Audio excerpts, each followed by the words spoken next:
Well, folks, I don't want to come across as being over dramatic or throwing me toys at the pram or over exaggerating things, but we need to talk about things that's happening with Celtic this summer. Let's be honest. Last night, yeah, it's a pre season. There was silverware up for grabs. Look, we beat Newcastle 4-0 on Saturday. It was outstanding result. Then we go away and play against Ajax yesterday. And the first half, I thought he played pretty well, Celtic. You know, Yang took his goal. We hit the bar a couple of times. And then the second half, we just felt the Suns was around 60 minutes into the game. I know you rotate the squad and you're trying to bring a bit of fitness and a bit of sharpness to the team. But there is questions about Idah. Look, I know there's going to be Celtic fans that are going to comment below and say, "Oh, Keith, like 20 goals a season for our second choice striker is good enough." Hold on a fucking minute. We bought this guy for 9 million last summer. Third choice striker in Norwich. He came in, he won us the Scottish Cup, he scored big goals in his loan spell, and last season he scored 20 goals. Why you spend 9 million on a second choice striker? If he's going to be a second choice striker. If you're playing for Celtic, should be pushing for first choice striker. And I just feel like there's something up at Adam Maeda. I don't know if his mentality, he's just not arsed.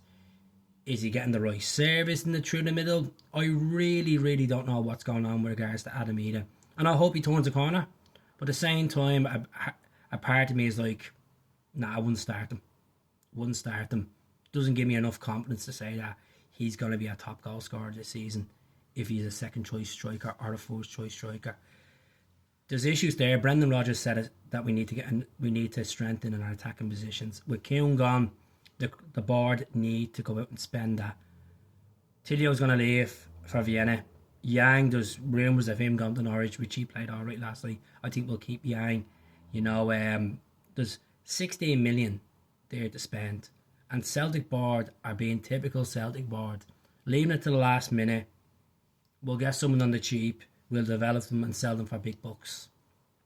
If they're serious about getting to this Champions League, it's in their hands. It's in their hands to get it right, because it's the same situation with Brendan Rodgers.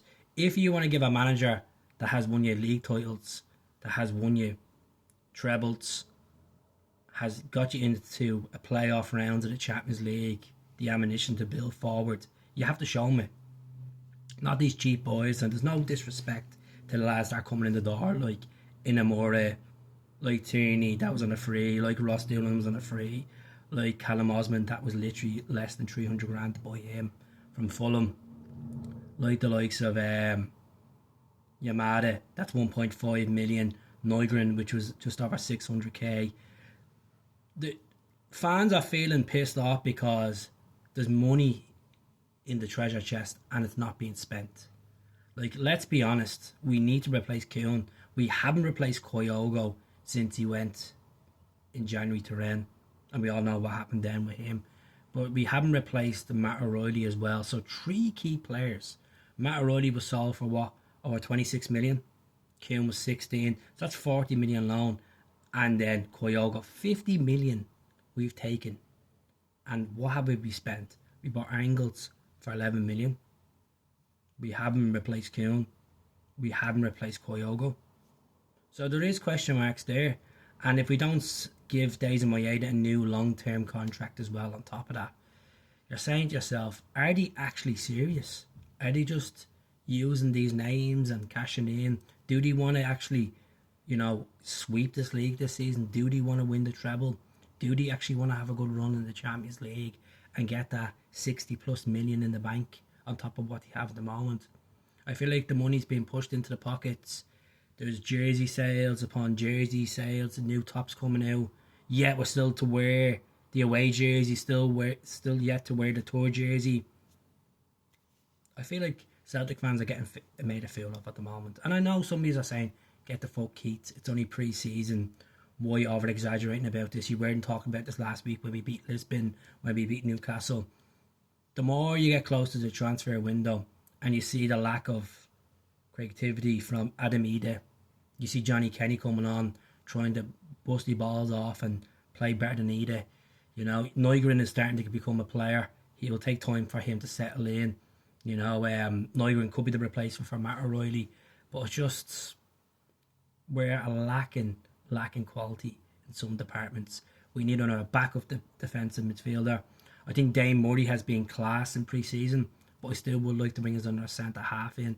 Look at Austin Trust. He's been so up and down with his form, and then he comes off the bench against Sporting, plays well against Newcastle, and people are like, oh, hold on a second, we have a player on our hands.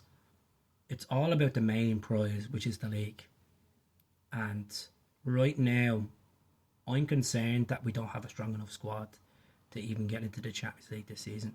I don't think we have a strong enough squad mentality to go on and sweep this league, to be honest. I just think we need more players and we need a bit of quality. As I said, we're bringing the quantity in, but we're not bringing the quality in. And that's the problem with Celtic. And if we had a tight transfer budget where we can only spend 20 million a season, I can understand you've got to work with the type of players that it is out in the markets. But I just feel like Brendan Rodgers is getting made a fool of. I feel like I wouldn't be surprised with him. I really would not be surprised by January if we don't get into the Champions League. He didn't get the money in this transfer window. He hinted so many times. They didn't back him. He'd be gone. And I don't blame him. As much as he wants to stay here long term, if they're ambitious about keeping Brendan around, give him a deal. Give him a deal. Knows the club inside out. He made fucks-ups in the past, leaving for Leicester City. It broke our hearts. It took a year for some fans to accept him back. But he is back. He is back to make a statement. And if we lose Maeda, if we don't put the funds in by the end of this transfer window and get a bit of quality in, I'm just going to say it right now, it's going to be a difficult season. We're going to have loads of bumps and bruises. We're going to have criticism from everywhere. We're going to have fans pissed off at each other. We're going to have podcasts moaning at each other. And that's the joys of football. It's a business, folks. It's a business. But I just feel like, I was a bit, like it's iconic wearing the hoops. It is iconic wearing the hoops. But like, for fuck's sake, why do you push these away kits and tour kits and you're not going to wear them? Especially try them out in pre-season.